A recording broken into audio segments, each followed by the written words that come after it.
પ્રધાનમંત્રી શ્રી નરેન્દ્ર મોદીજીનું સ્વાગત છે.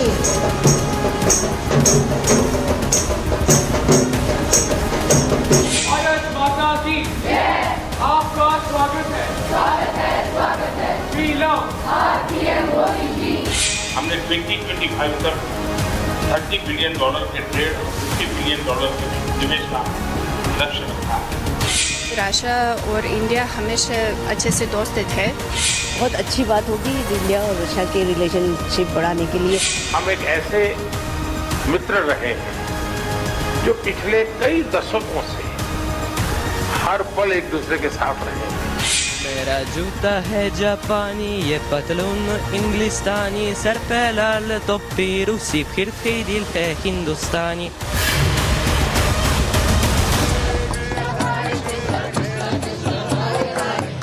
नमस्कार, आपके साथ मैं हूँ सुचरिता कुकरेती और आपके लिए लेकर आ रही हूँ सीधे मॉस्को से महाभारत.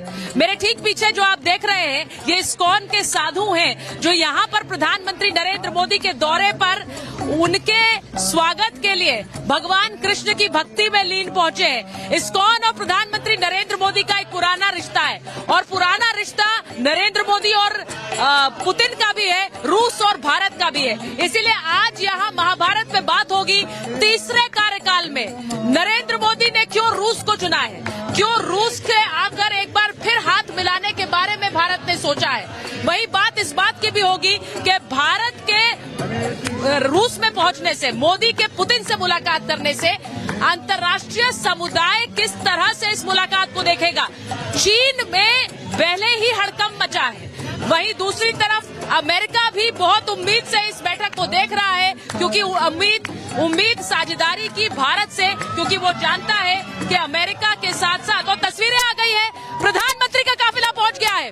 प्रधानमंत्री नरेंद्र मोदी का काफिला यहाँ पहुंचने वाला है, तो इसीलिए यहाँ पर सिक्योरिटी एक बार फिर से देखिए, एक बार फिर सिक्योरिटी प्रोटोकॉल बढ़ाया गया है. जो मैं तस्वीरें दिखा रही हूँ, आप देखिए प्रधानमंत्री नरेंद्र मोदी का जो काफिला है वो यहाँ किसी भी समय पहुंचेगा और इसीलिए ये सीधी तस्वीरें आपको मैं मॉस्को से दिखा रही हूँ.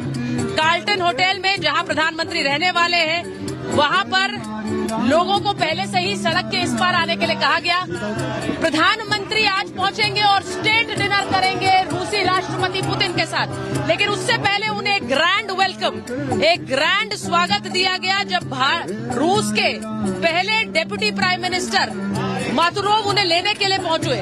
मातुरोव का यहाँ पहुंचना अपने आप में दिखाता है कि रूस इस दौरे को कितना महत्व देता है.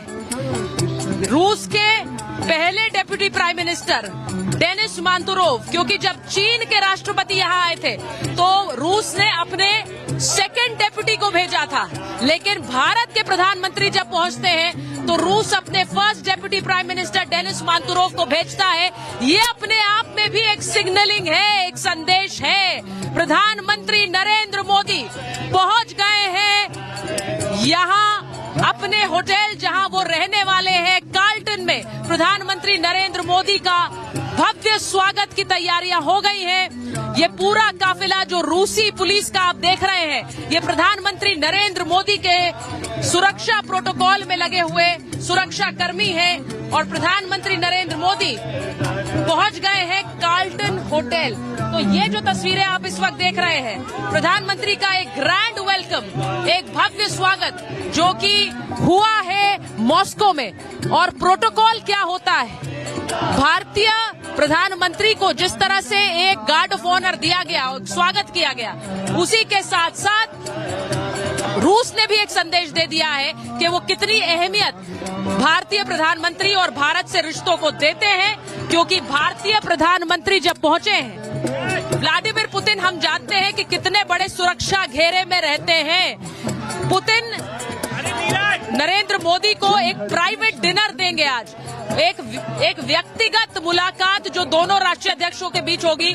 लेकिन पुतिन जिस सुरक्षा घेरे में रहते हैं उसके बावजूद उन्होंने अपने फर्स्ट डेप्यूटी पीएम को भेजा है और वो प्रधानमंत्री को एस्कॉर्ट करके यहाँ पर उस होटल के अंदर कार्ल्टन होटल में लाए हैं. ये दोनों ही देशों के बीच जो एक रिश्तों की अहमियत है उसे दिखाता है. तो वो प्रधानमंत्री नरेंद्र मोदी जो कि कार्ल्टन होटल पहुंचे हैं और यहाँ बहुत सारे लोग हैं, बहुत सारे लोग जो भारतीय समुदाय से हैं, जो चीन से हैं, जो यहाँ पर माफ कीजिएगा, जो भारत से हैं, जो रूस से हैं, जो उनके स्वागत के लिए पहुंचे हुए हैं। और ये तस्वीरें अहम इसलिए हैं क्योंकि वैश्विक मंच पर जब अमेरिका ने प्रतिबंध लगाए हैं, रूस अभी भी यूक्रेन के साथ एक जंग लड़ रहा है, उस सब के बीच भारत एक ऐसा देश है जिसके राष्ट्रीय अध्यक्ष यहाँ पर पुतिन से हाथ मिलाने और एक बार फिर से दोस्ती का संदेश लेकर आए हैं।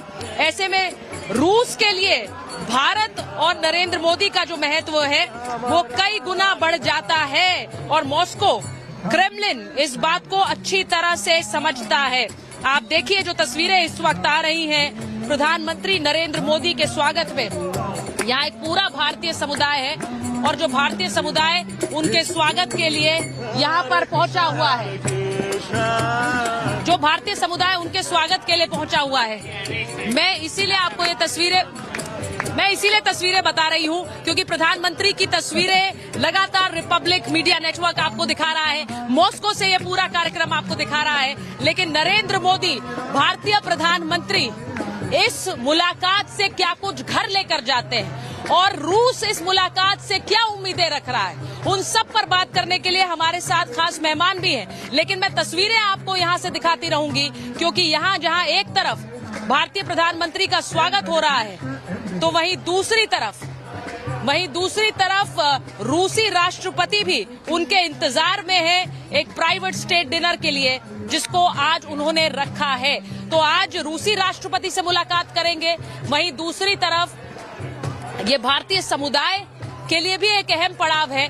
रशिया में युद्ध के दौरान बहुत से भारतीयों को जिस तरह से ये कहा गया कि एक ट्रैफिकिंग गैंग ने किस तरह से भारतीयों को वहां से रूस भेजा और उन्हें एक बरगलाकर सेना में शामिल किया, उस सब के बीच ये तस्वीरें लगातार आती रही और भारतीय प्रधानमंत्री इस मुद्दे को भी उठा सकते हैं। मैं आपको बताऊं कि भारतीय प्रधानमंत्री जो कि अब कार्ल्टन होटल पहुंच गए ग्रैंड वेलकम के बाद, एक रिपोर्ट आपको दिखा देते हैं और उसके बाद ही चर्चा जारी रखेंगे।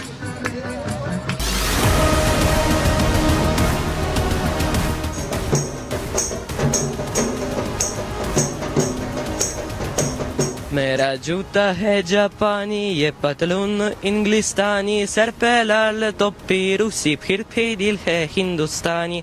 इंडिया रशिया भाई भाई, इंडिया रशिया भाई भाई।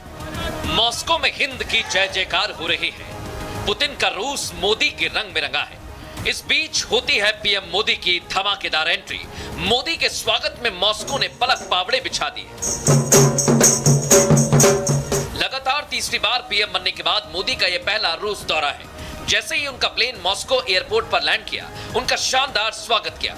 सबसे पहले मोदी को रूस की ओर से एयरपोर्ट पर गार्ड ऑफ ऑनर दिया गया।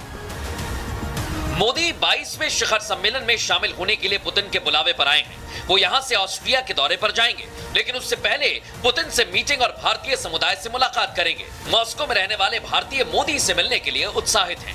इंडियन ड्रेसेस पहनते हैं आप लोग यहाँ? हाँ, जो भी फेस्टिवल्स होता है हम नॉर्मली इंडियन ही पहनते हैं। बहुत अच्छा। तो मुझे ये बता दीजिए एक बार जल्दी से कि यहाँ आपकी टीचर हैं, आप लोग सब बहुत दिन से परफॉर्म कर रहे हैं। आज उस परफॉर्मेंस के बाद जब घर जाएंगे तो इस तस्वीर को कैसे कैद रखेंगे? यहाँ की तस्वीरें खींच के ले जाएंगे? हाँ, और बहुत खुशी होगी, याद रखेंगे हम लोग, पूरी लाइफ याद रखेंगे। It's a one in a life time opportunity for us. कि आप लोगों के लिए ये मौका, जब आप घर जाते हैं अपने माँ बाप को क्या बताते हैं? प्रधानमंत्री नरेंद्र मोदी को आज हम मिले, उनसे हाथ मिलाया, आज आप लोग क्या एक्सपेक्ट कर रहे हैं? ये हमारे लिए एक बहुत बड़ा इंस्पिरेशन है। उनको हमेशा टीवी पे देखा है, सामने में मिलने में उनसे और सीखने को मिलेगा जितना उन्होंने हमारे देश के लिए किया है। मोदी आज रात को करीब 9:30 बजे पुतिन के साथ अहम बैठक और डिनर करेंगे, जिसमें व्यापार, रक्षा, समुद्री कॉरिडोर को लेकर कई अहम मुद्दों पर चर्चा होनी है। ज़्यादा भारतीय लोग रूस में आ रहे हैं, बिजनेस कर रहे हैं 50s और 60s की तुलना में। ठीक उसी तरह से ज़्यादा रशियन बिजनेस पे पुल इन्वेस्टर्स, टूरिस्ट्स इंडिया आज जा रहे हैं। मोदी और पुतिन की दोस्ती की दुनिया गवाह है। मुश्किलों को मात देकर आगे बढ़ने वाले दोनों दिग्गज जब मॉस्को में मिल रहे हैं तो पश्चिम से लेकर पाकिस्तान और चीन तक हैरान है। और रूस भारत की दमदार दोस्ती से परेशान है। तभी तो मोदी के दौरे से बिलबिलाए चीन ने दावा किया कि अमेरिका के हाथों की कठपुतली है भारत, बेहतर होगा भारत स्वतंत्र नीति अपनाए। भारत के प्रधानमंत्री नरेंद्र मोदी जी का इस समय रशिया में जाने का धक्का और तकलीफ सबसे ज्यादा अमेरिका और नेटो देशों को हुई होगी। कारण ये कि जब पुतिन और शी जिनपिंग की मुलाकात हुई थी तो उन्होंने ये कहा था कि we are entering into a new era of partnership, यानी न्यू वर्ल्ड ऑर्डर। कुल मिलाकर कहा जाए तो भारत और रूस की दोस्ती चीन को खलने लगी है, क्योंकि वो जानता है कि भारत के रूस और अमेरिका दोनों से अच्छे संबंध हैं। लेकिन पश्चिम के प्रतिबंधों के बावजूद रूस के साथ रिश्ते मजबूत कर रहे मोदी की यात्रा बाइडेन को भी परेशान कर रही है। इसलिए अमेरिकी उप विदेश मंत्री ने कहा है कि हम जानते हैं कि रूस और भारत के बीच जारी संबंधों से कौन से क्षेत्र प्रभावित होते हैं। हम उन क्षेत्रों में भारत रूस की दोस्ती को कम करने के लिए कदम उठाएंगे। यूक्रेन युद्ध में अमेरिका रूस के खिलाफ खड़ा है और मोदी का दौरा ऐसे वक्त में हो रहा है जब अमेरिका में नाटो देश का जमावड़ा है, इसलिए वो टेंशन में है। खुद क्रेमलिन के प्रवक्ता दिमित्री पेस्कोव ने दावा किया कि पश्चिमी देश मोदी के रूस दौरे को ईर्ष्या से देख रहे हैं, लेकिन रूस में माहौल मोदीमय है। रशियंस के लिए तो और बड़ी बात है, क्योंकि वो हमेशा सोचते थे कि सबसे जिम्मेदार भागीदार हमारा हिस्सेदार कौन हो सकता है, वो है रशिया। रशिया के लिए इंडियन से ज्यादा कोई भागीदारी में नहीं है, और वो एक बहुत अच्छा दोस्त उन्होंने थे, और ये तो प्रूव हो गया कि इनसे अच्छा तो दोस्त कोई हो ही नहीं सकता। मोदी 3.0 में भारत की ताकत और बढ़ी है, यानी मोदी राज में सुपर पावर बनता भारत अब दुनिया का केंद्र बन गया है। तो प्रधानमंत्री के कार्ल्टन होटल के अंदर की तस्वीरें भी आपने देख ली। जैसा मैंने कहा कि फर्स्ट डेप्यूटी प्राइम मिनिस्टर मांतुरोव उन्हें रिसीव करने पहुंचे थे, वो तस्वीरें आपने देखी। और अंदर जो भारतीय समुदाय के बच्चे हैं जिनसे रिपब्लिक ने बात की थी, उन्होंने स्वागत भी किया। उनके लिए किस तरह झंडों को लेकर हाथ में पहुंचे थे। लेकिन मेरे पीछे तो आप देख लीजिए, भारत और रूस के रिश्तों की एक जो कहानी है वो जीवंत नजर आ रही है। ये रूसी महिलाएं हैं और भारतीय परिधान में स्वागत के लिए पहुंची हैं, और भारतीय लोग तो आपको दिख ही रहे हैं। मैम, आपका नाम क्या है? मेरा नाम रेखा है। तो रेखा जी, आपको लगता है कि नरेंद्र मोदी और भारत की सरकार रूस के साथ अपने रिश्ते आगे बढ़ाकर बिल्कुल सही कर रही है? नहीं, बहुत आगे बढ़ रहे हैं। काफी लोग भी इंडियन लोगों को बहुत पसंद कर रहे हैं, बहुत ज्यादा आपस में इनका काफी अच्छा। आप यहाँ रहते हैं, आपको क्या लगता है, आपको यहाँ भारतीय होने का कोई फायदा, या आपको लगता है यहाँ पर आपको कुछ पहले से बेहतरी पसंद करते हैं? अच्छा है, अच्छा लगता है। भारतीय लोगों को ये पसंद भी करते हैं, रशियन लोग। हाँ। अच्छा, मुझे किसी ने कहा कि भारतीय लोगों पर रूसी लोग बहुत भरोसा भी करते हैं। जी, ऐसा बिल्कुल बात सच्चा है। जी बिल्कुल बात सच्चा है, क्योंकि एक कल्चर लोग पसंद करते हैं यहाँ के। इंडियन मूवीज, राज कपूर वगैरह की मूवीज काफी देखते आए हैं लोग, इसलिए। राज कपूर की मूवीज देख रहे हैं अभी तक? अभी आप जिम्मी आप यहाँ पे चिल्लाइए, लोग सब डांस करने लगेंगे। जी बिल्कुल। मैम, आप कुछ कहना चाह रही हैं? आप मुस्कुरा रही हैं बात सुनकर। क्या हाँ, अभी भी मैं जब मार्केट में जाती हूँ तो इधर जिम्मी बहुत फेमस है ये सॉन्ग। ये मिथुन चक्रवर्ती जी बहुत, राज कपूर जी, अभी शाहरुख खान, ऐश्वर्या राय जी बहुत फेमस है। मुझे आज एक रूसी महिला मिली थी जिन्होंने पूरी हिंदी सिर्फ बॉलीवुड फिल्में देखकर सीखी है, और वो सिर्फ बॉलीवुड फिल्में देखकर उन्होंने पूरी भाषा सीख ली। यहाँ do you speak English? Yeah. So you know that the Indian Prime Minister is here. How do you feel about it?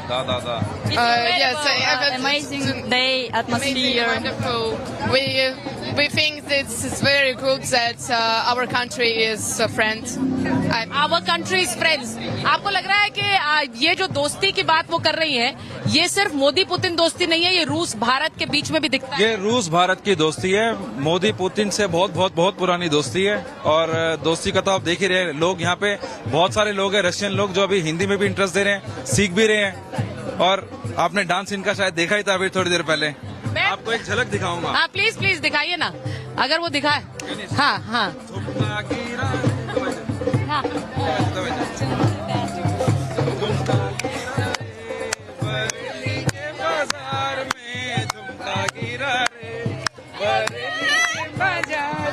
रूस में गिरा हाय। अच्छा, इंटरेस्टिंग ये है, आप लोग यहाँ पर नरेंद्र मोदी आए हैं इसलिए गाने गा रहे हैं, लेकिन या फिर आमतौर पर भारतीय गाने यहाँ गाते हैं? मैम यहाँ पे गाते हैं और यहाँ पे अगर आप किसी टैक्सी में सफर करेंगे तो आप सुनेंगे यहाँ पे मिथुन चक्रवर्ती के और प्यार हुआ इकरार हुआ ऐसे गाने बजते हैं। अच्छा, मतलब बॉलीवुड गाने बजते हैं टैक्सी। यहाँ पर लोग शाहरुख खान को बहुत प्यार करते हैं और राज कपूर और सब। जैसे हम लोग टैक्सी में बैठते हैं लोग बोलते हैं ओ ऐसे ऐश्वर्या राय, शाहरुख खान, जैसे ही हम टैक्सी में बैठते हैं सबसे पहले हमें कहते हैं इंडियन, तो वो हमें देख के इतना खुश होते हैं जैसे हम उनको कोई भगवान मिल गया हो, और फिर हमें पूरी सारी मूवीज के नाम बताते हैं।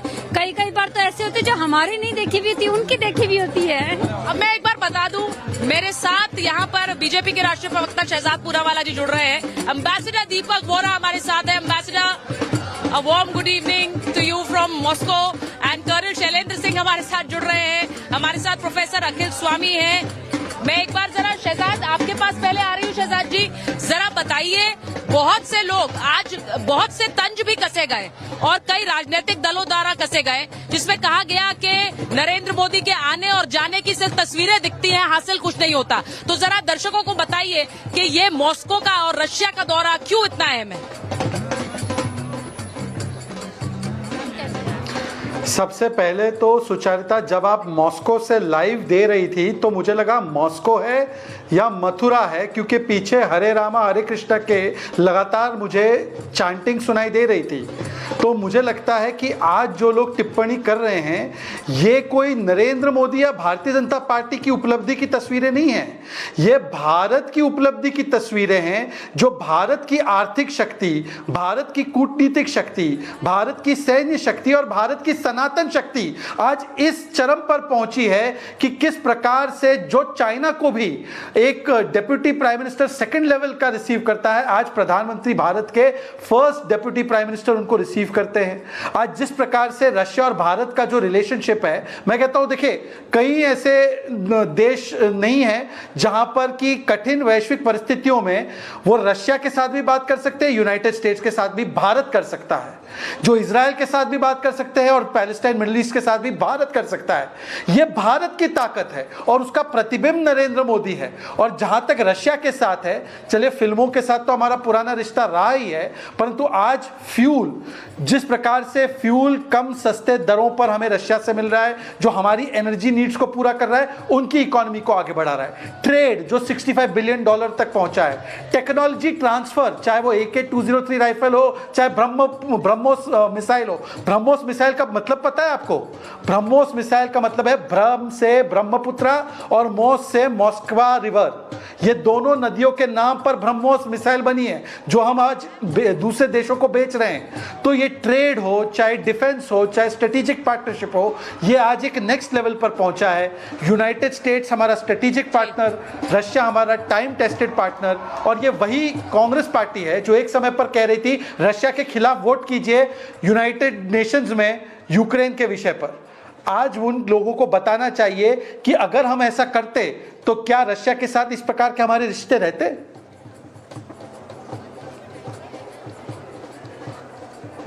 ये शहजाद आपने बड़ी इंपॉर्टेंट बात कही है, और एक एम्बेसडर बोरा बेहतर बताएंगे क्योंकि वो अक्सर बताते भी हैं कि कैसे रूस के देशों में उन्होंने वो रहे भी हैं, रूस यानी अर्स्टवाइल सोवियत यूनियन के जो अलग अलग देश हैं। तो मैं एम्बेसडर बोरा आपसे पूछ रही हूँ, क्या ये नामुमकिन नहीं है, भारत ये इस वक्त कर रहा है कि वो एक इक्विलिब्रियम बना रहा है, वो एक स्ट्रैटेजिक ऑटोनॉमी यानी कि जो भारत के हितों को सूट करता है उस हिसाब से अपने रिश्ते आगे बढ़ा रहा है, अमेरिका के साथ, रूस के साथ, चीन के साथ भी एक हद तक। ये बहुत से लोगों को इम्पॉसिबल लगता है, लेकिन भारत ये कर रहा है। एम्बेसडर बोरा,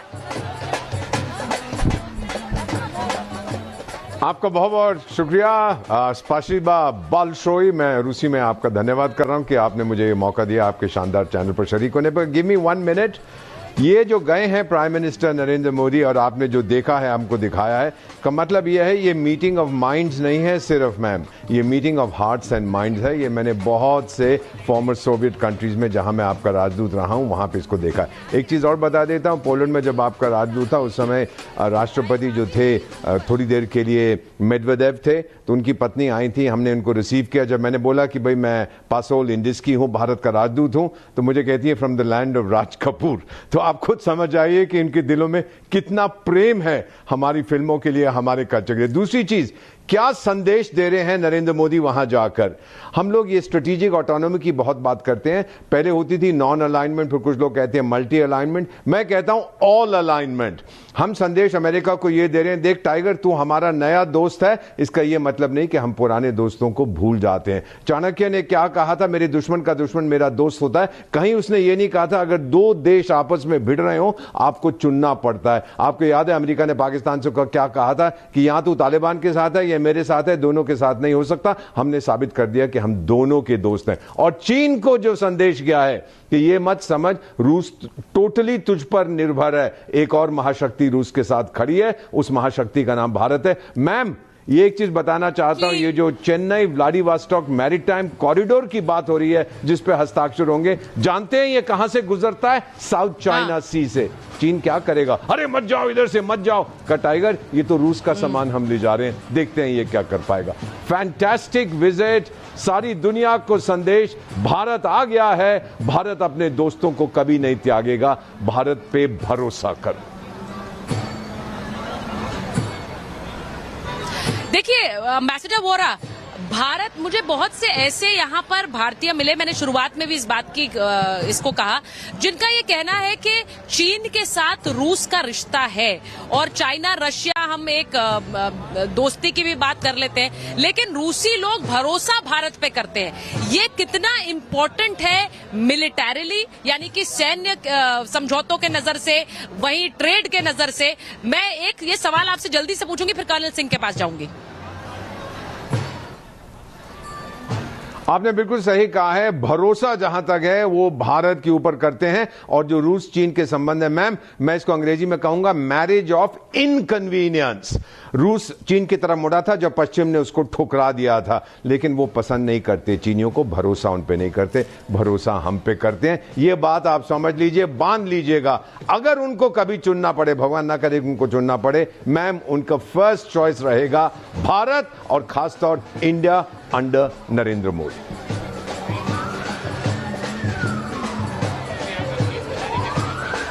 मैं एक बार कर्नल सिंह के पास जाऊंगी। कर्नल सिंह, हम यहाँ पर ये बात कर रहे हैं कि 5th जनरेशन फाइटर जेट्स की एक डील इस बैठक के बाद, इस मुलाकात के बाद हो सकती है।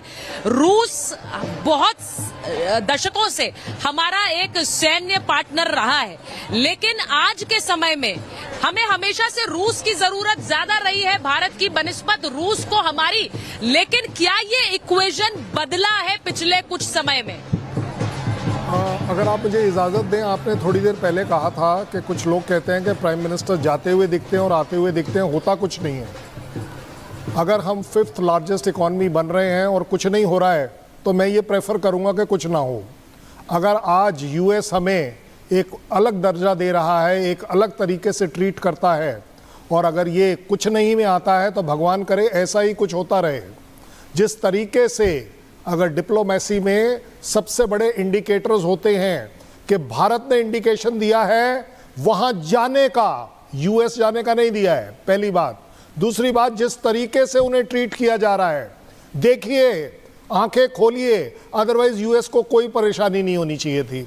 एक और सबसे बड़ी बात, अगर कोई कहता है कि कुछ हासिल नहीं हो रहा, तो चलिए चाइना चलते हैं, वहां कुछ आप हासिल कर लीजिए। और आपने वहां क्या हासिल किया है मेरे पूरे देश को पता है। अब आपके बात पर आ जाता हूं, हम SU-57 में इंटरेस्टेड हैं, और एक बात बता दूं, हमसे ज्यादा इंटरेस्टेड है रशिया, क्योंकि उसे मालूम है there is a economy win win situation.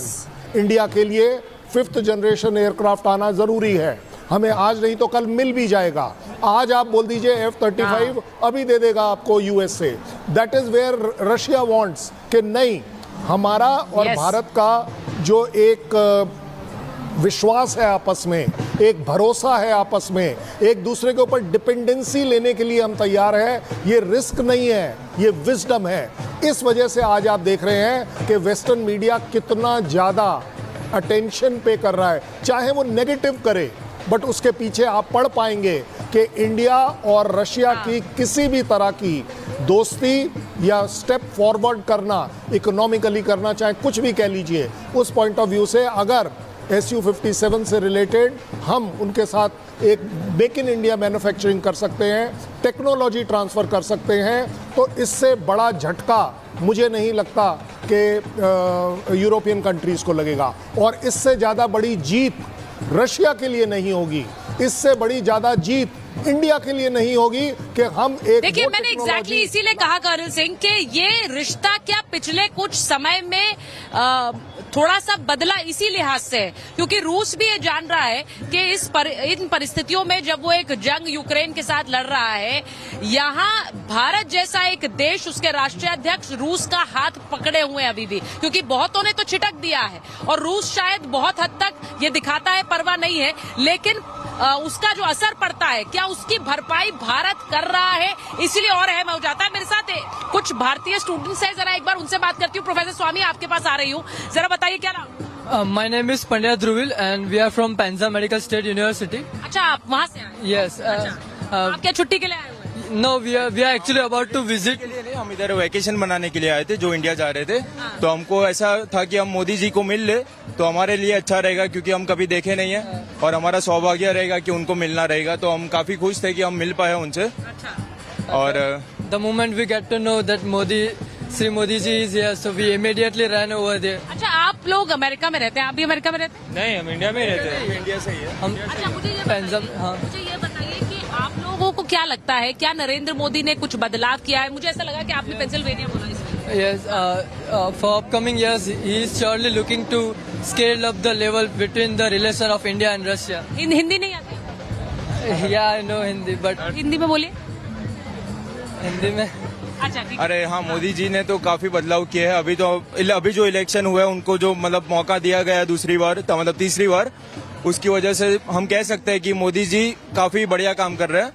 और मैं बेसिकली गुजरात से हूँ, तो एज गुजराती हम तो बोल ही सकते हैं कि मोदी। ठीक है, मैं ये प्रोफेसर स्वामी आपके पास आ रही हूँ। मुझे ये बताइए कि यहाँ जब पार्टियों के प्रवक्ता इस तरह के बयान देते हैं कि नरेंद्र मोदी क्या कर रहे हैं, उनके तो सिर्फ शॉट्स आते हैं, अगर वो वहां जा रहे हैं तो वो वहां पर यूक्रेन को लेकर कोई समझौता करवाएं।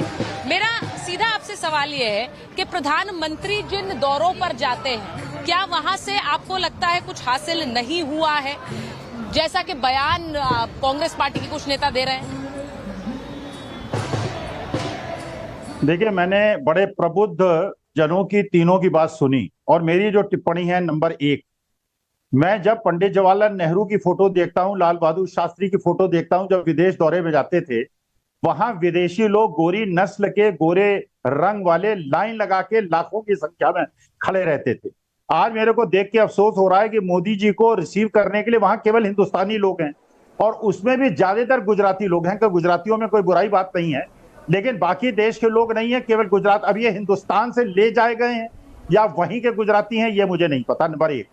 नंबर 2, शहजाद जी ने बड़ी अच्छी बात कही कि भारत की इतनी अच्छी स्थिति हो गई है, रूस से भी बात कर सकते हैं, यूक्रेन से भी कर सकते हैं, इजराइल से भी कर सकते हैं और फिलिस्तीन से भी कर सकते हैं। अरे महाराज, कभी मैती और केकी से बात कर लो, कुकीज से बात कर लो, कभी मणिपुर के दोनों समुदाय से बात कर लो। आसाम के अंदर लाखों लोग बाढ़ पीड़ित हैं, मणिपुर 1 साल से सुलग रहा है और आप यूक्रेन और रूस और इजराइल और पता नहीं कहां हाँक रहे हैं। देखिए, असली मुद्दा यह है कि अगर रूस हमारा पुराना दोस्त है, इसलिए शुरुआत की, इन बयानों से इसलिए शुरुआत की क्योंकि प्रधानमंत्री के लिए जो भी हासिल है वो एक देश का हासिल है। वो व्यक्तिगत रूप से कोई काम नहीं कर रहे हैं। देश का कोई भी प्रधानमंत्री के लिए कोई व्यक्तिगत हासिल नहीं होता है, वो देश का हासिल होता है। आज अगर रूस के साथ रिश्ते आगे बढ़ाने हैं और उन्हें किस दिशा में ले जाना है, क्या ये भारत का हित सोचकर नरेंद्र मोदी नहीं कर रहे हैं? क्योंकि जब ऐसे बयान आते हैं असदुद्दीन ओवैसी के वहां जाएं और शांति की बात करें, और सिर्फ शांति की बात नहीं है, उसमें एक तरह का तंज भी है कि प्रधानमंत्री को रशिया से जो बातचीत कर रही है और रशिया के साथ जो रिश्ते आगे बढ़ा रहे हैं उसे लेकर। देखिए, आज के तारीख में रूस एक आक्रामक देश है, इजराइल एक आक्रामक देश है और मेरे को अफसोस होता है कि भारत वर्ष जैसा गुट निरपेक्ष देश जो पंडित जवाहरलाल नेहरू ने नींव रखी थी, आज हम दोनों आक्रामक देशों के साथ खड़े हुए हैं। तो वास्तविकता में जो अब मुझे समझ में नहीं आ रहा कि हम जो है यूरोपियन नेशंस के खिलाफ हो जाएंगे, अमेरिका के खिलाफ हो जाएंगे, चीन हमारे खिलाफ है, पाकिस्तान हमारे खिलाफ है। अरे भाई, असली मुद्दा यह है, अगर आप रूस से सस्ता तेल ले रहे हो तो हिंदुस्तानियों को तो सस्ता तेल दे दो, हमको तो उसी रेट पे दे रहे हो जो हमने $125 पर बैरल पे खरीदा था, और तुम खरीद रहे हो $60 पर बैरल पे रूस से डिस्काउंटेड रेट पे, और हमको दे रहे हो वही ₹100 का पेट्रोल डीजल। तो देश की जनता से सहानुभूति रखो। विदेश दौरे अच्छी चीज होता है, लेकिन देश के अंदर जब मणिपुर में परेशानी है, जब हाथरस में परेशानी है, जब गुजरात के अंदर किसी अनिल कहा कि मुझे दफ्तर प्रोफेसर मैं शहजाद जी के पास जा रही हूँ, प्लीज शहजाद जी को जरा स्क्रीन पर ले लीजिए। मैं शहजाद जी आपसे पूछ रही हूँ, मैंने एक सवाल पूछा था लेकिन शायद मेरा ऑडियो चला गया। मैं आपसे सिर्फ ये पूछ रही हूँ कि वहां पर जा रहे हैं तो कई राजनीतिक दल सवाल करते हैं, उन्हीं में से एक असदुद्दीन ओवैसी भी हैं जिन्होंने ये कहा कि इस पूरे दौरे को लेकर के वहां अगर वो जा रहे हैं तो उन्हें युद्ध रुकवाना चाहिए। उसकी कोशिश प्रधानमंत्री कर चुके हैं। उन्होंने ये भी कहा कि जो भारतीय वहां फंसे हुए हैं रशियन आर्मी में, जिनको रिक्रूट किया गया वर्गलाकर, उन्हें लाना चाहिए। और ये दोनों ही मुद्दे आपको लगता है अहम हैं? देखिए, सबसे पहले अगर किसी ने पिछले 10 वर्षों में, चाहे दुनिया, ये एको ठीक कर दीजिए, अगर किसी ने पिछले 10 वर्षों में अगर किसी ने भारत के किसी भी व्यक्ति को दुनिया के किसी भी कोने से सुरक्षित वापस लाने का काम किया है तो वो प्रधानमंत्री नरेंद्र मोदी जी है। और वो इसीलिए हुआ है क्योंकि हमारे रिश्ते इन सभी देशों के साथ हमने इस प्रकार के रखे हैं, तो इसीलिए तो वो संभव हुआ है। चाहे वो लिबिया हो, चाहे वो सूडान हो, चाहे वो इराक हो, चाहे वो नेपाल हो, चाहे वो वंदे भारत मिशन के द्वारा कोविड में फंसे हुए हमारे भारतीय हो, और कभी तो अखिल स्वामी जी के फेवरेट देश के नागरिक, पाकिस्तान के नागरिक को भी भारत के झंडे के तहत ही सुरक्षित लाया गया है। तो अखिल स्वामी जी ये बात याद रखिए, यदि आप मखौल उड़ाना चाहते हैं तो आपसे ये भी पूछा जाएगा कि 93 और 97 में भी मणिपुर की घटनाएं हुई थी, 100, 200, 300 लोग मारे गए थे। तो मुझे बताइए उस समय के प्रधानमंत्री, एक सेकंड, उस समय के प्रधानमंत्री मैत्री और कुक्के से क्यों बात नहीं कर पाए? आप हो गए पाकिस्तान, आप बीच में, अरे हाईली ऑब्जेक्शनल क्या है? शहजाद जी की बात होगी, मैं हिंदुस्तानी, स्क्रीन पर एक व्यक्ति को लीजिए प्लीज। अरे आप बता रहा हूँ, मैं आपको क्यों, मैं आपको बता रहा हूँ, मैं सहन नहीं करूंगा, आपको बता रहा हूँ, कारण बता रहा हूँ भाई साहब। नहीं, क्योंकि मैं बाहर हूँ अनिल, आप प्लीज एक एक करके गेस्ट को लीजिए। इस तरह की आपत्ति ये मत कीजिए मेरे साथ। सुचारिता जी, मैंने जो भी कहा है, एक एक करके बात रखते हैं, मैंने इसलिए कहा है क्योंकि इन्होंने कहा इजराइल आक्रामक देश है। देखिए, इजराइल पर आतंकी हमला हुआ 7 अक्टूबर का, वो हमला हमास ने किया।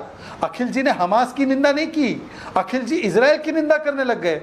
भाई, कोई ये समर्थन नहीं करता अगर कोई जरूरत से ज्यादा हिंसा करे, हम भी उसके पक्ष में नहीं है, पर हमास की निंदा नहीं कर पा रहे हो, इसका मतलब आप हमास टुकड़ी, आप पाकिस्तान, आप आतंकवादियों के पक्ष में।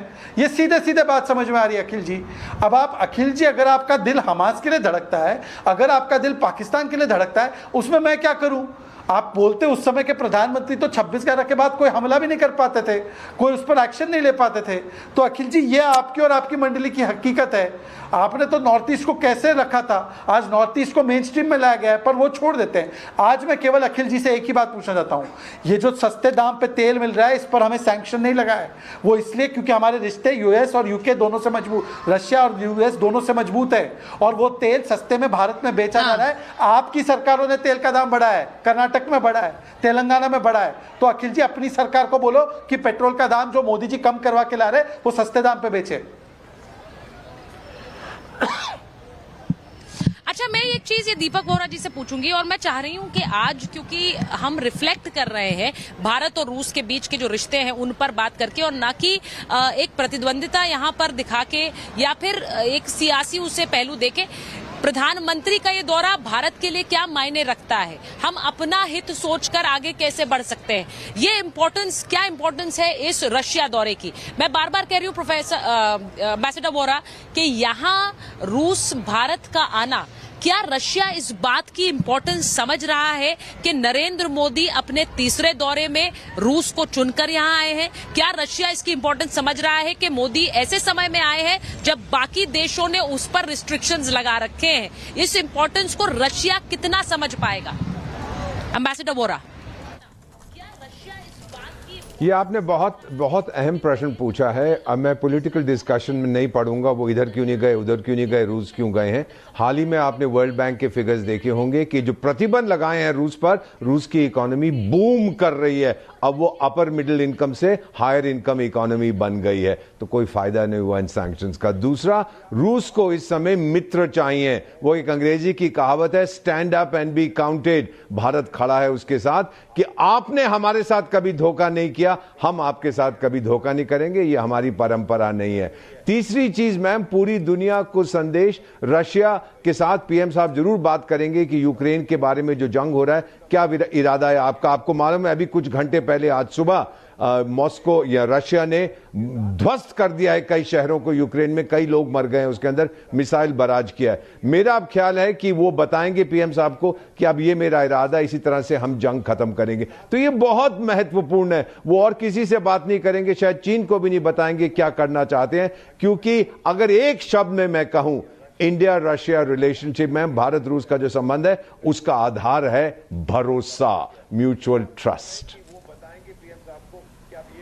यस, ये जो भरोसा है, जैसा मैंने पहले कहा, ये यहाँ के लोग भी मानते हैं। वो कहते हैं कि इंडियंस को, भारतीयों को ट्रस्ट करते हैं रूसी। तो ये एक दिन का कमाया नहीं है, ये कई दशकों का कमाया हुआ भरोसा है। मैं एक बार कर्नल सिंह आपके पास आते हुए ये पूछना चाह रही हूँ कि यहाँ जो भारत के लिए रूस के रिश्तों की अहमियत कई दशकों से रही है, और खासकर जो जी प्लीज बोले एम्बेसडर बोल रहा हूं, ये कई दशकों का कमाया हुआ। मैं इतना ही कह, सॉरी कर्नल साहब, just give me a minute. मैं ये कहना चाहता था कि मेरे फादर इंजीनियर थे, मुझे याद है बचपन में उनसे पूछता था कि रशियन इक्विपमेंट, सोवियत इक्विपमेंट आता था कि क्या ये लोग कैसे उसका प्रयोग करते हैं। तो मेरे फादर साहब जो इंजीनियर थे कहते थे कि रूसी लोग चाहे किसी भी देश से हो, किसी भी हिस्से से हो सोवियत संघ के, कहते थे बेटा आजा, बनियान पहन, कच्छा पहन, चल मशीन के अंदर चलते हैं, मैं सिखाऊंगा ये कैसे चलती है, खराब हो जाए क्या करना है। ट्रांसफर ऑफ टेक्नोलॉजी उस वक्त भी होती थी, मैं 50s और 60s के दशक की बात कर रहा हूं। ये भरोसा उनको तब भी था हमारे ऊपर कि हम वो टेक्नोलॉजी को चोरी नहीं करेंगे।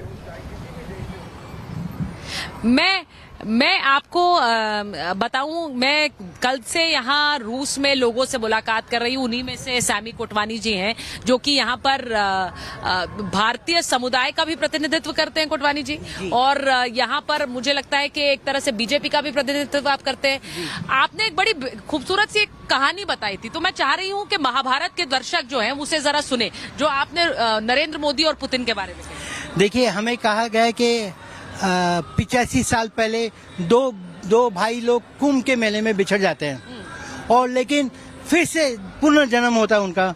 उनमें से एक मॉस्को में जन्म लेते हैं और दूसरे लेते हैं जन्म इंडिया में।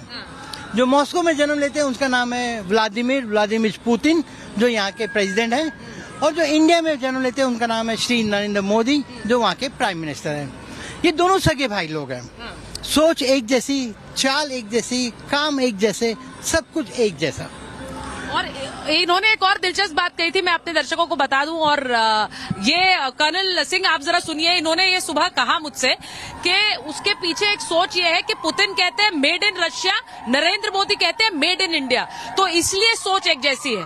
तो मुझे ये बताइए कर्नल सिंह आप कि ये क्या जो एक इंडिजिनियस अपने हथियार बनाने की सोच और एक ये साझेदारी वाली सोच, ये दोनों ही नेताओं की एक जैसी है, खासकर मिलिट्री इक्विपमेंट को लेकर? देखिए, सबसे बड़ी बात यह है कि पुतिन भी जानते हैं, रशिया भी जानता है, यूएस भी जानता है, पूरी दुनिया जानती है कि अगर आप अपनी ओन कंट्री में बैठकर मैन्युफैक्चरिंग जो करते हैं, वो आपके लिए ही नहीं पूरी दुनिया के लिए सबसे अच्छी बात है। आपका अपना रिसर्च डेवलपमेंट होना चाहिए, आपकी अपनी मैन्युफैक्चरिंग होनी चाहिए, और स्पेशली ये केस इंडिया के लिए ज़्यादा एप्लीकेबल होता है क्योंकि you have a China, you have a Pakistan. सबसे बड़ी बात यह है, इसलिए आई एम श्योर रशिया ज़रूर समझता है कि जब इंडिया मेक इन इंडिया की बात करता है तो वो जायज़ बात है। अगर आज हम 2 आइटम रशिया से कम ले रहे हैं, इसका मतलब ये नहीं है कि हमने उनसे रिश्ते ख़राब करे हुए हैं। हमने उनके साथ रिश्ते और अच्छे करे हैं कि यस, आज हम आपसे वो टेक्नोलॉजी मांग रहे हैं 5th जनरेशन एयरक्राफ्ट की टेक्नोलॉजी लेना चाह रहे हैं, जो हम आपके साथ वापस शेयर करेंगे एज अ बिजनेस। अगर कल वो जहाज बिकता है, ब्रह्मोस उसका लिविंग एग्जाम्पल है। ये नहीं है कि सिर्फ हमें फायदा हो रहा है, उन्हें भी फायदा हो रहा है। अगर आज हम उनका ऑयल खरीद रहे हैं तो उनको भी उतना ही फायदा हो रहा है जितना मुझे हो रहा है। मुझे लगता है उन्हें शायद हमसे ज्यादा हो रहा है। और एक लास्ट कमेंट में जरूर देना चाहूंगा, किसी ने गलती से ये कह दिया कि वहां पर डायस्पोरा में गुजराती दिखे। सर प्लीज ये पॉलिटिक्स मत करिए। मेरा भारत जो है उसमें गुजरात इंटीग्रल पार्ट है। गुजरात और इसकी जरूरत भी नहीं है। कर्नल सिंह, आपने बिल्कुल अच्छी तरह से ये बात कही कि ये नहीं, और मुझे ऐसा लगता है कि इसकी जरूरत भी नहीं है, क्योंकि जब भी प्रधानमंत्री किसी देश का होता है तो वो किसी राज्य से जुड़ा हुआ नहीं है, वो पूरे देश का है। और यहाँ पर भी जब लोग आते हैं तो मैं ये देख रही हूँ कि अलग अलग हिस्सों से आए हुए, आज सुबह पंजाब से आया हुआ एक परिवार मिला जो यहाँ छुट्टियों के लिए आया था, और उन्होंने कहा कि we are very proud of the Indian Prime Minister, यहाँ वो आए हैं, आ रहे हैं, और हमें अच्छा लग रहा है कि हम यहाँ मिलेंगे। तो इसमें कोई राज्यों में बंटकर देखने वाली बात नहीं है। मैं एक चीज और आपसे कोटवानी जी पूछूंगी बस, उसके बाद मैं स्टूडियो में मेरे साथ बहुत सारे मेहमान हैं, उनके पास जाऊंगी। एक चीज बताइए, अभी एक नजर अमेरिका और चीन दोनों की है इस मुलाकात पर, तो यहाँ पर क्रेमलिन की तरफ से कहा गया that America is jealous of this friendship. इस पर आप क्या कहेंगे? नहीं, सिर्फ अमेरिका नहीं, पूरी दुनिया जेलस है। ये जब देखिए आज जैसे मोदी जी निकले थे तो उसने क्लियरली कहा था कि मैं अपने दोस्त से मिलने जा रहा हूँ। सो इनकी दोस्ती तो बहुत अद्भुत है। और ये अकेले बैठ के क्या बात करते हैं वो भी सोचने की है। कौन सी लैंग्वेज में बात करते हैं वो भी सोचना पड़ेगा जब ये दोनों अकेले घूमते हैं। No without translation. हम बात करें जब वो ट्रांसलेटर के बिगड़ घूमते हैं। They have a very good chemistry. और दोनों लोग जो बोलते हैं और जो आप समझ रहे हो, जो मैं सोच रहा हूँ, उससे बहुत आगे कह रहे हैं। मोदी जी ने उसे प्यार से कहना, भाई दोस्त तो तू मेरा ही है, लेकिन मैंने काम तो अमेरिका से करना है, क्योंकि मेरे पास रोज 10 लाख लोगों को काम देना हर महीने। तो उसके लिए टेक्नोलॉजी तो मुझे यूरोप से लेनी पड़ेगी। तो पुतिन भाई बोले भाई ले लो, लेकिन मुझे भी पास कर देना। चलिए, ये तो आपने जिस तरह से रखा, देखिए मैं बार बार कह रही हूँ कि क्योंकि कोटवानी जी यहाँ पर जो भारतीय व्यापार एक तरह से यहाँ फल फूल रहा है उसका भी प्रतिनिधित्व करते हैं, तो इसीलिए वो हमें और दोनों ही राष्ट्रीय अध्यक्षों के फंक्शनिंग स्टाइल को भी बखूबी जानते हैं, तो इसीलिए वो ये बातें बता पा रहे हैं। मैं एक बार जरा अखिल जी आपके पास आ रही हूँ, क्योंकि पिछली बार जब आप बोले तो मुझ तक आवाज नहीं आई थी, लेकिन प्रोफेसर स्वामी मैंने ये बात बहुत अच्छी तरह से यहाँ लोगों के बीच में महसूस की है कि रशिया ऑल वेदर फ्रेंड है भारत का, और इसीलिए इस रिश्ते में हाथ छोड़ने की गुंजाइश नहीं है। आपको लग रहा है कि प्रधानमंत्री यहाँ वो हाथ सिर्फ पकड़ने नहीं, उसको दिखाने आए हैं कि ये दोस्ती छूटेगी नहीं। वो इंपॉर्टेंट सिग्नलिंग है इस समय, क्योंकि एक नाटो की भी बैठक हो रही है दूसरी तरफ। देखिए, कोटवानी साहब ने एक बहुत अच्छी बात कही। उन्होंने कहा कि मोदी जी की और पुतिन जी की चाल भी एक तरह की है, व्यवहार भी एक तरह की है, शासन भी एक तरह का है। आज पूरे विश्व में नॉर्थ कोरिया, रूस और चाइना के राष्ट्राध्यक्षों को डिक्टेटर माना जाता है, तानाशाह माना जाता है। कोटवानी साहब ने एक और अच्छी बात करी। उन्होंने कहा पूरा विश्व जलता है और पूरा विश्व गुस्सा है। अरे भैया, अगर साइकिल एक डायरेक्शन में चला रहे हो और सारे लोग दूसरी डायरेक्शन से आ रहे हैं, इसका माने तुम गलत डायरेक्शन में चल रहे हो। अरे रूस आज एक आतंकवादी देश है जिसने यूक्रेन को बर्बाद कर दिया, जिसने यूक्रेन को जिस तरह से रौंदा है और जिस प्रकार से फिलिस्तीन को इजराइल ने रौंदा है, और आप दोनों जगह गलत लोगों के साथ खड़े हुए हैं। अरे पंडित जवाहरलाल नेहरू की नीति नहीं है, और अगर आप में इतनी शक्ति है तो जाइए वहां पे युद्ध रुकवा दीजिए, रक्तपात को रुकवा दीजिए। भारत एक शांति प्रिय देश है। नहीं, एक सेकंड। अखिल, प्रोफेसर स्वामी मेरी बात सुनिए। हम रूस के साथ खड़े हैं, लेकिन इसका मतलब ये नहीं है कि हमने यूक्रेन के हित की बात नहीं की है। हम इजराइल के साथ खड़े हैं, लेकिन इसका मतलब ये नहीं है कि हमने फिलिस्तीनियों के हित की बात नहीं की है। तो गलत संदेश नहीं जाना चाहिए, और उसी संदेश की मैं बात करूंगी। शहजाद जी, ये एक संदेश ये बड़ा मुश्किल होता है कूटनीतिक रिश्तों में कर पाना, लेकिन मुझे लगता है ये भारत की एक तरह की विजयी है कि हम ये कर पा रहे हैं कि हम इजराइल के लिए भी बोलते हैं, हम फिलिस्तीन के लिए भी बोलते हैं, हम यूक्रेन के लिए भी बोलते हैं, हम रूस का भी हाथ पकड़ के खड़े हैं। क्योंकि हम इजराइल और फिलिस्तीन के लिए नहीं, हम सिद्धांत के लिए बोलते हैं। क्या बोला था मोदी जी ने? मोदी जी ने बोला था ये युद्ध का नहीं, ये बुद्ध का समय है। उन्होंने साफ साफ कह दिया था और पुतिन जी के सामने कहा था, हम सिद्धांतों के साथ तब भी खड़े थे, आज भी खड़े, आगे भी खड़े रहेंगे और इन्हीं सिद्धांतों को लेकर हम चल रहे हैं। इसीलिए दुनिया में हमारी जो साख है वो लगातार बढ़ती जा रही है, क्योंकि हम अपने सिद्धांतों को नहीं छोड़ते। जहां पर इजराइल को बताना है इजराइल को बताते हैं, जहां पर मिडिल ईस्ट से बात करनी है मिडिल ईस्ट से बात करते हैं। पर एक चीज मैं धन्य मानता हूं, अखिल जी ने केवल ये आइडेंटिफाई किया कि वो गुजराती है, उन्होंने कहीं जाति वाती नहीं बता दी। भाई अखिल जी का बस चले तो जो भारतीय वहां रहता है उसका भी कास्ट सर्वे करा दे टीवी पे कि देखो ये कौन जात है, ये कौन जात है। तो अखिल जी आपने उनकी जाति आइडेंटिफाई नहीं की, इसके लिए मैं धन्य हूं। पर अखिल जी आप भारत के राष्ट्रीय हितों से इतना नफरत क्यों करते? हम लोग मिलकर रशिया के साथ AK-203 की सीरीज की राइफल बना रहे जो भारत की सेना को दी गई। आपने तो कभी बुलेट प्रूफ जैकेट तक नहीं दिया, आज सेना को ये राइफल मिल रही है तो आप इसके खिलाफ है क्या? आज भारत S-400 डील करेगा तो उसके खिलाफ है क्या? आप इतने कांग्रेस के उसमें फंस चुके हैं कि भारत की राष्ट्रीय सुरक्षा के लिए कुछ भी अच्छा हो तो आपको ये पचता नहीं है। अखिल जी ऐसी क्या मजबूरी है आपकी? आप क्यों चाहते हैं कि चाइना के साथ MOU है तो भारत कमजोर हो जाए? जरा बताइए। अखिल जी को लीजिए स्क्रीन पर। अनिल, अखिल जी को स्क्रीन पर लीजिए। अखिल जी को स्क्रीन पर लीजिए। शहजाद एक सवाल पूछ रहे हैं। देखिए शहजाद जी को मेरा सवाल ये है कि चाइना की हिंदुस्तान में संविधान की बात हो रही है, भारत के हितों के साथ समझौता क्यों? अम्बेडकर की बात हो रही है, आज मनुवाद की खिलाफत हो रही है, इसलिए रूस की बात हो रही थी और ये लिया है जातिवाद जनगणना की। अरे जाति जनगणना होनी चाहिए।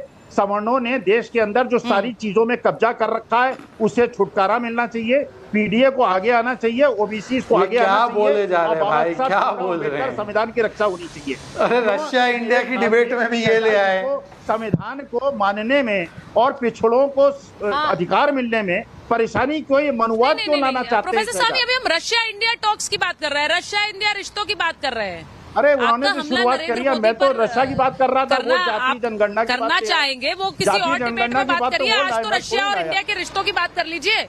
आपको नहीं लग रहा है कि इसमें कोई गेन है, कोई हासिल है भारत के लिए? अरे कुकी और मैती समुदाय के लोगों को मिला दीजिए, रूस यूक्रेन को छोड़ दीजिए।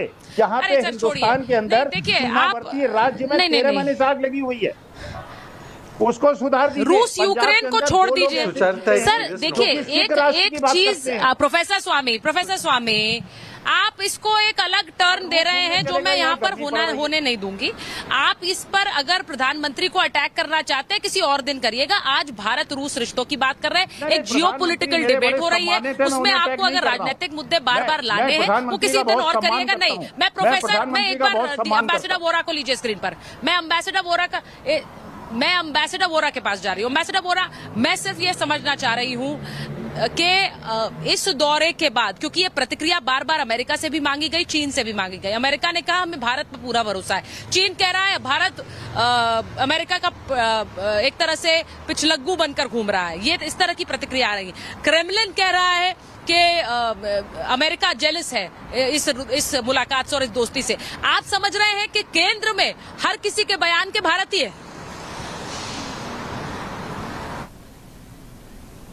ये लोग तो कहते रहेंगे मैम, ये बिल्कुल सही है कि रूस के साथ जो हम रूस के साथ और रूस में जो गए हैं प्रधानमंत्री नरेंद्र मोदी, आपने जैसा कहा उनकी पहली विजिट है बायलैटरल उनके 3rd टर्म में, ये तो पूरी दुनिया समझ रही है कि हम छोड़ेंगे नहीं अपनी दोस्ती।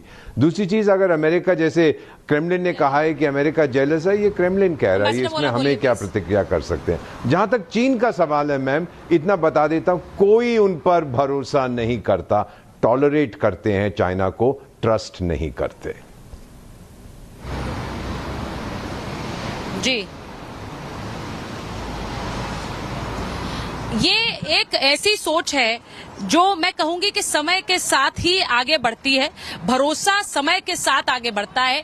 भारत और रूस के रिश्ते बहुआयामी इसलिए हैं क्योंकि एक भरोसे पर दोनों देशों ने दशकों से काम किया है और आज भी उस दोस्ती के पीछे एक भरोसा ही है जो इंजन की तरह चल रहा है।